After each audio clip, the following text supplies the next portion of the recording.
Hello everyone, and welcome to a new Splatoon 3 video. In this video, I'll be answering a common question of how to level up fast in Splatoon 3. Now, to do this, it's similar to Splatoon 2 in the fact that primarily you're going to be looking at food tickets.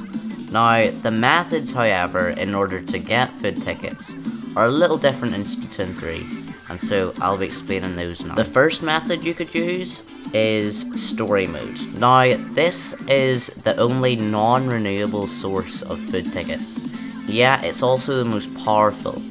So in early game, you can beat the story mode and you can get as many collectibles or secrets as you can. Now, a good amount of these will be top tier food tickets for experience. These are either double the experience or double experience for your whole team, which I'll get onto later. But if you ever get double for the whole team and you have a few friends with you, then you're going to want to save those for something I'm going to tell you later. Now, the second method is Salmon Run.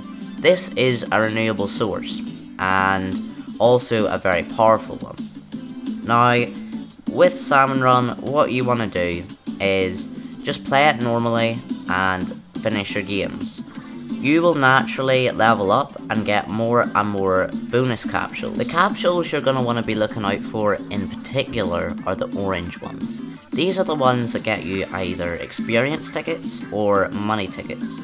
Now, money tickets obviously are good to have, definitely something you're going to want, but you clicked on this video for level, and that is what you're going to be mainly looking out for in these tickets. The other form of getting food tickets take the form of the shell out machine. This is a really cool thing Splatoon 3 has added. It allows you to play pretty much any mode you want. Ranked, turf, whatever. It doesn't just need to be Salmon Run. Now, this is good because you'll earn money and also shells from, you know, leveling up your catalog, stuff like that. Now, this is good because by using the shell out machine, you'll get cool other prizes on the side, but you'll also get the one you want, the food tickets. Primarily, this is pretty good leveled ones. Usually, I would say that the lower level of experience ticket is pretty even with the higher level of one. So, this is also good strategy to do.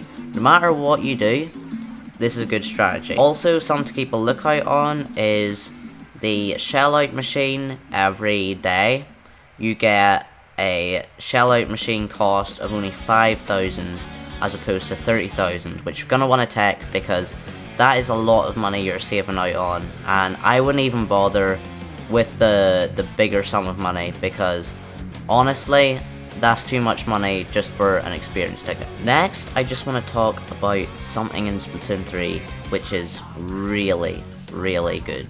In fact, pretty overpowered to be fair.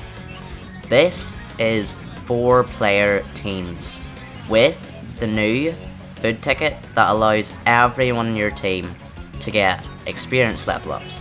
Now, this is a little hard to organise. First, you need people who have Splatoon 3, who are willing to play, and who have the highest level of experience ticket. This is a hard thing to set up, but if you can, I would really, really recommend it, even with only 2 people. Because what this does is, if you eat a food ticket and you get that, if someone else gets a food ticket for 4 people, then you get double experience, they get double experience as well, but that doubles up with that, and then you can get 4 times the amount of experience.